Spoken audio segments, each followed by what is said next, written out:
Hello, this is Dry Oasis. I am your host, and these two, as always, are my two co-hosts, Kirby and Sterlix. Say hello, Kirby and Sterlix.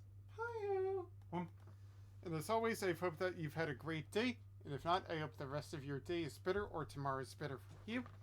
And yeah, let's get into things with Apollo Justice, Ace Attorney. Oh, right.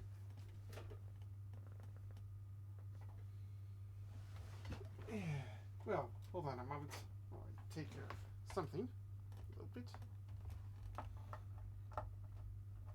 Yeah.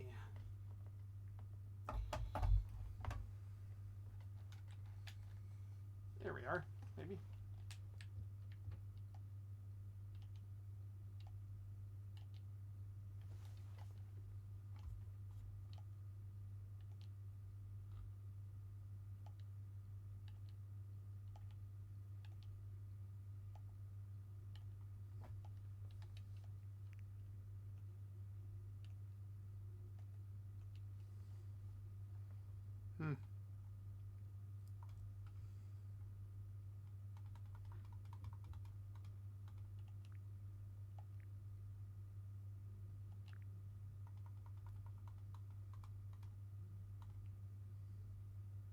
Right?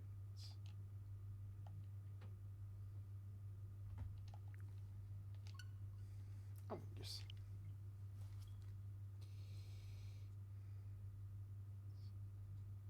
This.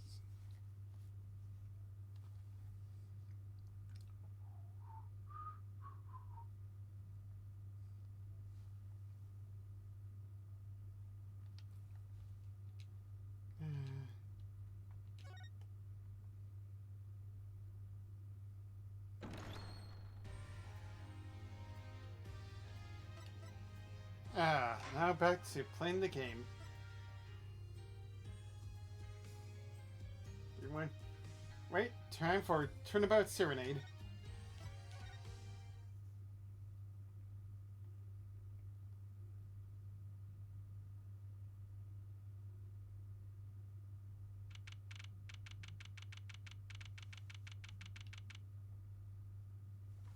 July 9th, 10 o'clock a.m. District Court, Courtroom number 3. Court is now in session for, how do I say that? Lucky Tubai, Your Honor. The pixie of the arpeggio. Right, his trial. Court is in session. The defense is ready, Your Honor. The prosecution is A-OK, Herr Judge. Very well, Prosecutor Gavin. My opening statement, Ja. No, actually, there was something I wanted to ask you about. Yes? So you're going to visit someone in the hospital with an incurable disease. What do you say to them? Eh? I mean, you wouldn't say get well soon, right? You'd only be kicking them when they're down. What are you talking about?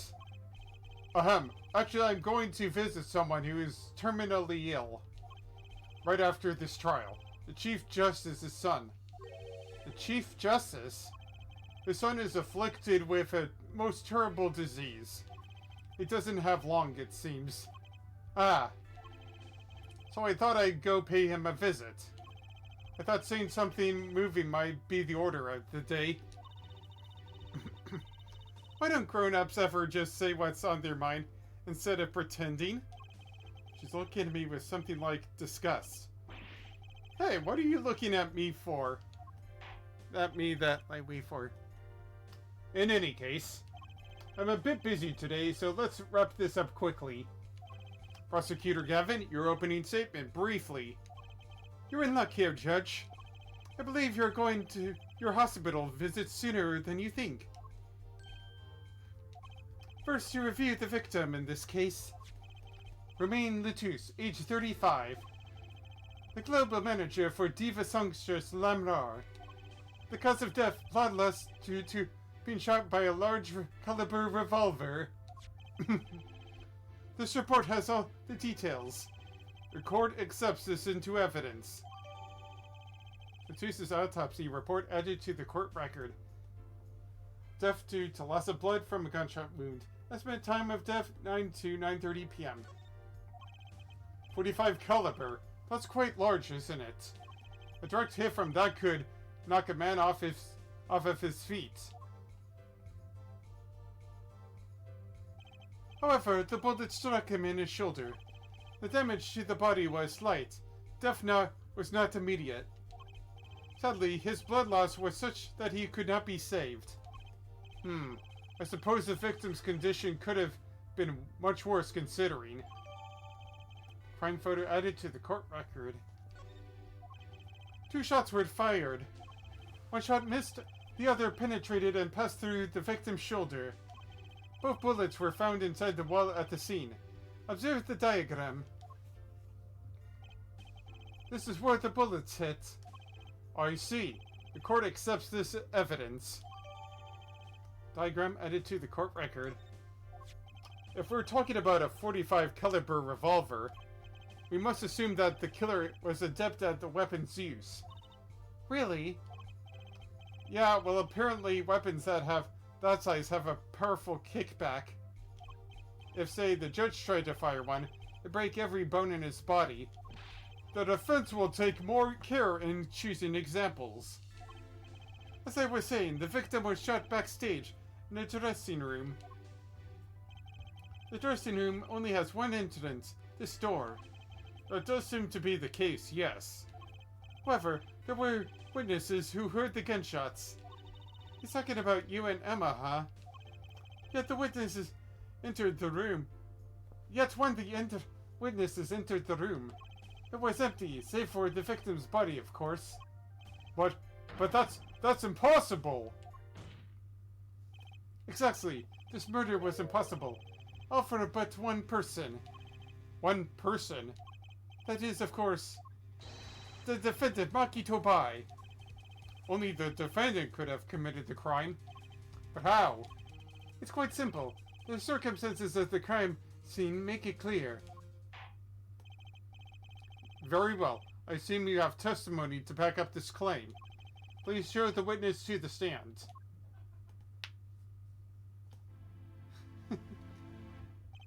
Your name and profession, please. I'm a Sky. I'm a detective for the police department. I was on security detail at the concert forum that night. Emma seems tired somehow. Security at the concert, you say? Some security I was. Couldn't even stop a murder. Now, don't blame yourself. Things like this happen. I made even bigger mistakes in my career, you know? I'm sure that makes her feel much better.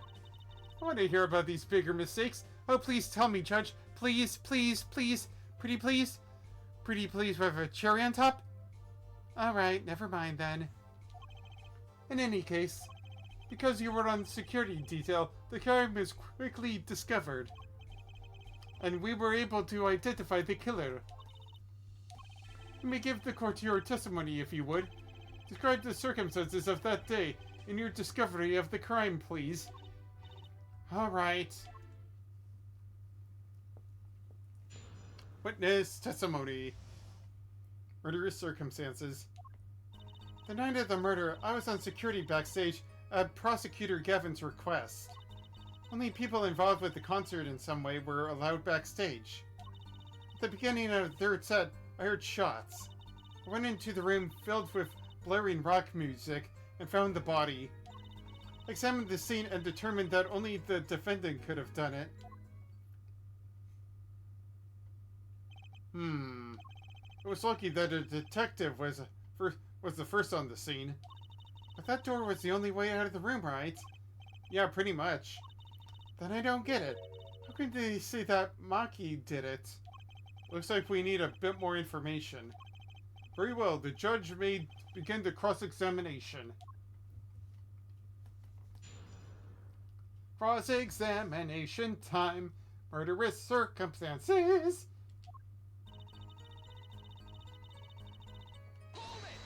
Hold it! The night of the murder was the night of the concert, right? Yes? Oh, hold on a moment. Fooey tooey. Okay, making sure. That's right. What was a detective doing on security detail, might I ask? If it was only a concert? My thoughts exactly. But orders are orders, even when they come from rock gods. Ho ho! Prosecutor Gavin? Yes, allow me to explain. I smelled something that day, you might say. A stench of conspiracy. That day at the concert hall. Conspiracy? Well, this isn't obvious. My keys, that whole morning, the whole day was ruined. Conspiracy, and then there was a whole thing with Julius Caesar. I heard it all from the scholars in Rome. Don't even tell me that wasn't real. And it's all because someone stole my keys.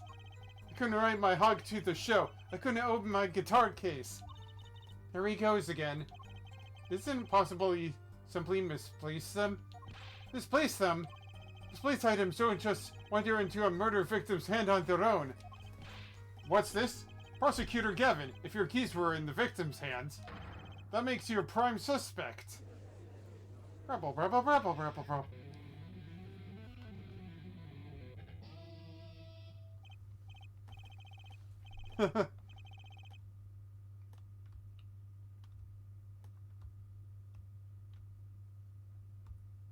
Oh, choppy.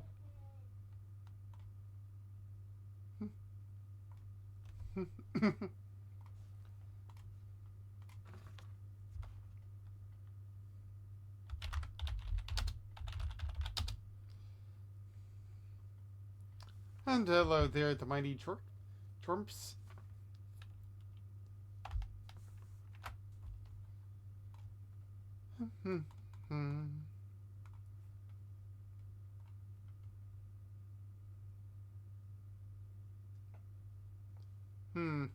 Choppy. Excellent? I don't know what it is. Probably my stream makes sense? I don't know how it looks on here. Hold on, Mom. I don't really know how to work with all of this. I'm sorry.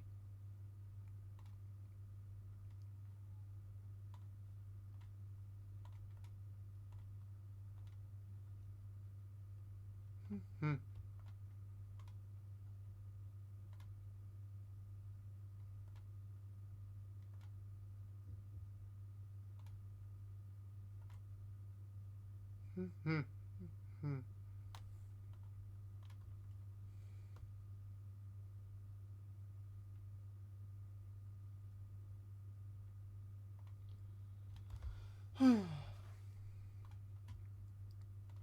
it be choppy?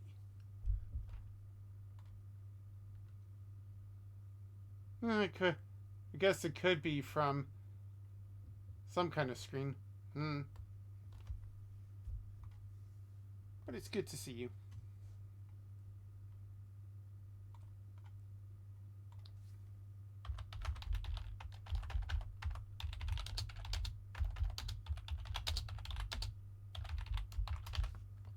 Alright. Now, back to where I was. Love slow acting and new. Ultra Quinine is waiting for you.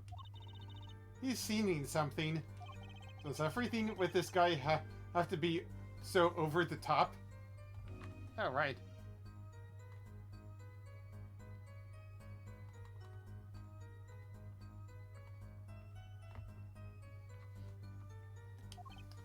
The killing happened in the middle of my concert. I was, like a sailor, adrift on a sea of sound. Anyway, I didn't want anything else stolen.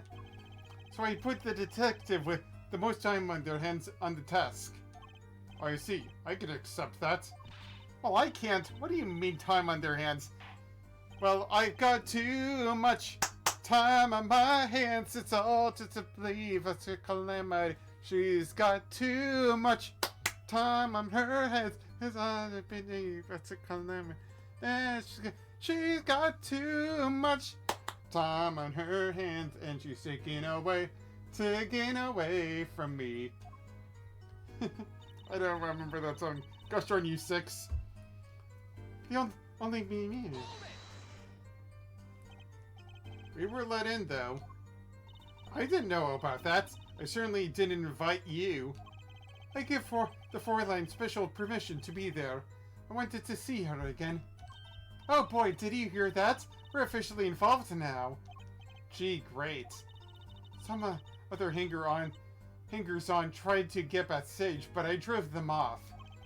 So, no other outsiders were there then. And then, at the beginning of the third set, I heard gunshots. Heard shots. Yeah, but yeah.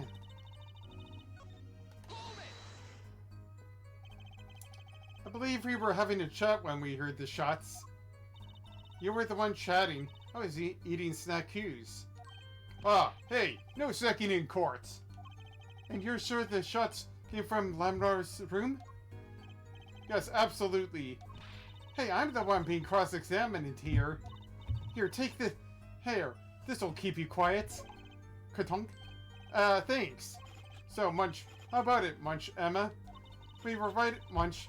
There, hard to be mistaken about that, Munch. Please, either talk or eat. Not both at the same time. Right, so after that, me and Mr. Lawyer there opened the dressing room door.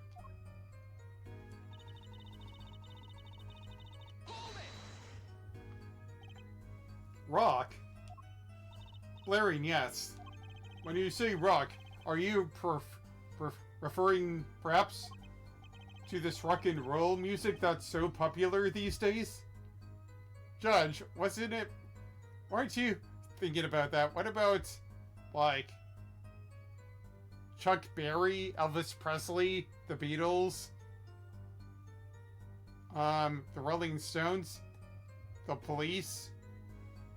I mean, how is rock and roll not so popular these days? Or at least back in your age. That's right. When we went into the dressing room, music was blaring over the speaker on the wall. They pipe sound from the stage into the backstage through speakers. That way people in the back can hear when they're supposed to be on stage. Did it have to be so loud? You don't listen to the governors with your ears. You feel it with your entire body and soul.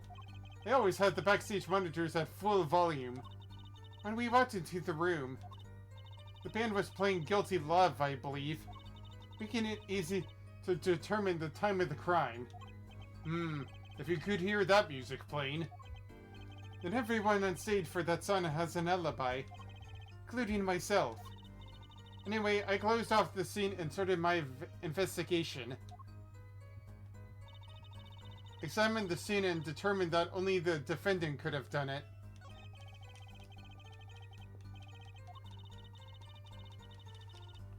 Da-ba-da.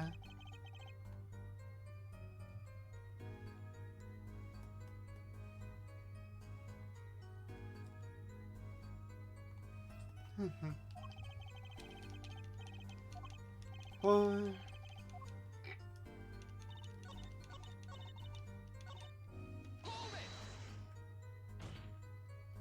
how could you know something like that? As I said, it was clear from the circumstances. Listen, you know there was only one exit from the room, that door. The small window only opened a tiny crack. And I was standing in front of that door. So how could the killer have fled the scene? There's only one possibility, the air vent. Ah! Objection! But that air vent was too small. Who could possibly... Exactly. There's certainly no way you could get through, nor me. The only one who could fit through was a child. A child. Remember, access to those rooms was limited. Only those involved with the concert were allowed. And of all the people involved with the concert, only one is small enough to be considered a child. The defendant? The pixie at the Apprecio flitted up toward the sky and disappeared from the scene of the crime. Objection! But that's just conjecture. What? There was no other way out of that room. You were there. You should know, Herr Forehead. And there's another vital piece of evidence. Evidence? What? Marks were found on the air vent's grill. Traces that had recently been opened. Traces that it had recently been opened. Wait, what? Something else was found, quite clearly. The defendant Maki Tobai's fingerprints. What?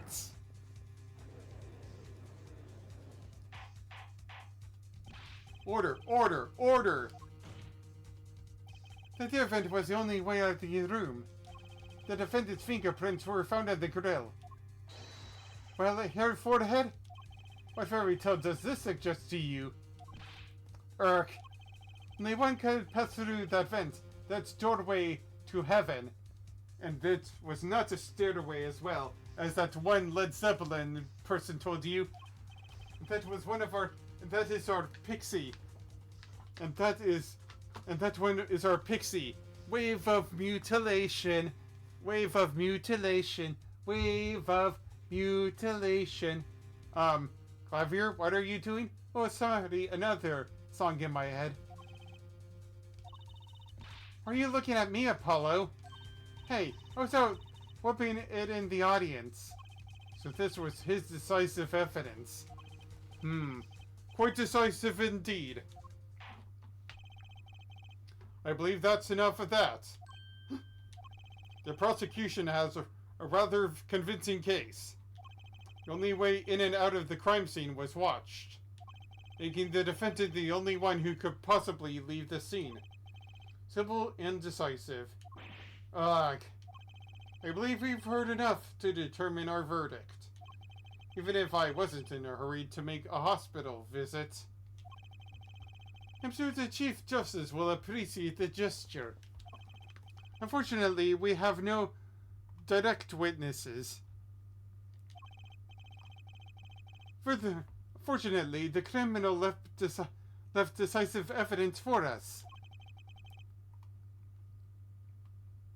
That will have to be enough. I can't let it be over already. Very well, I believe this trial is finished. If the defense has no contradicting evidence, the prosecution has presented our proof, clear and plain. Plain. If you have contradicting evidence, it better be clear and plain. Heck, Apollo, they've got us on the ropes already. You better come up with something quick. I know. Think what can get us out of this? We need evidence or a witness that can prove Maki is innocent beyond a doubt. Without that, go. Mr. Justice, you have contradicting proof that can overturn the prosecution's case? If you do, you better tell us about it now. This is it. And so soon. If I mess this one up, it's all over. The court wants contradicting proof. Prosecutor Gavin, you claim that there were no witnesses to this crime. Are you absolutely sure? Absolutely. I swear it's on my career as a prosecutor. And on my million-seller hits on Ultraquinine, my love. There he goes again. That's too bad, because there was a witness. Oh, really now? But how did you come to possess knowledge the prosecution clearly does not? Because I'm the only one in the world who knows this. He's live. Cold, so cold. Witness, you're cold, don't worry. You're gonna be fine. Help is on the way. Go and see.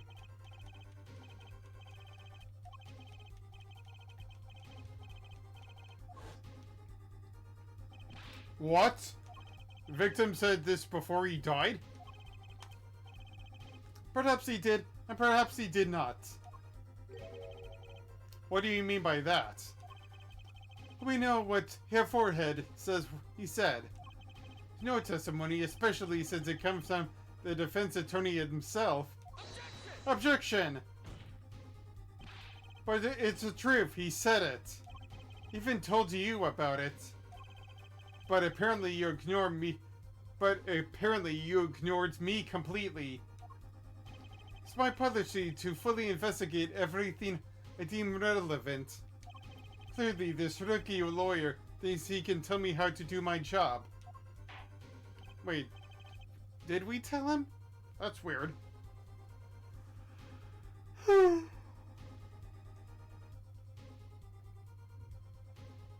think we only told Lamar about that. That's enough. Mr. Justice, we need clear contradictory proof from you. This witness of yours, unknown to the prosecution. I hope you're right. Failure carries a stiff penalty. Perhaps a stiffer penalty than usually is called for? There's no backing out now. Let's hear the name of your witness, Mr. Justice.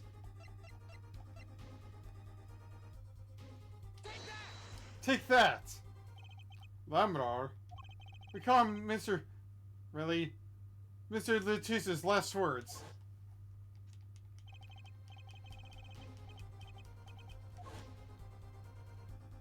The siren. Aha! So we meant the siren. That's right. The siren at the ballad. Lamar. Lamar was only on stage for the second step. And she had access to the backstage area. She could have been a witness. I see. Well, Prosecutor Gavin, my claim still stands. There was no witness to this crime. Very well. Let's hear it from the horse's mouth then, shall we? We will now take a break from Detective Emma Sky's cross-examination. Please show Lamar to the witness stand. Lamar would say nothing about the murder. Not today, though. Today we'll drag that story out of her, no matter what it is.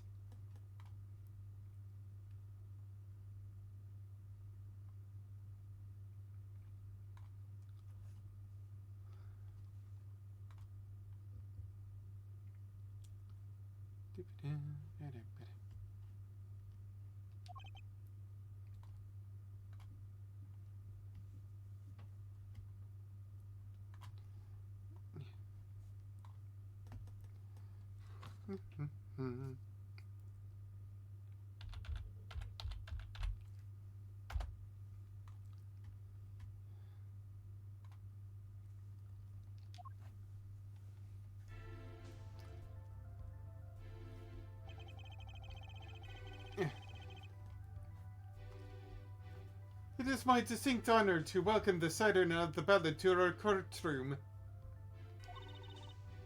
You are too kind. Ah, you can speak English? Yes, I can. Though I'm not very good. There is much I do not know. You speak so well. Have you spent time here before? Actually, I do not know how I came by my knowledge of your language. Nor where I studied it. What does she mean, she doesn't know? I do thought to call her as a witness, but I did not. I had a reason, of course. What's that? Lamar suffers from amnesia. Amnesia? Lamar is not my true name. Yet I remember nothing of the time before I was given it. Nothing of the time before I started singing on stage. Oh, she's even more mysterious than I thought. As I lauded singer Sam Lamar, she lives a good life. As lauded singer Lamar, she lives a good life. She lives a good life, a good life, a good life, a good life. There are little difficulties for her, thanks to her success. Yet, I do not wish to subject her to unnecessary stress. I see. I care surprisingly little about people's past. Really, Judge? You're gonna say that in a courtroom?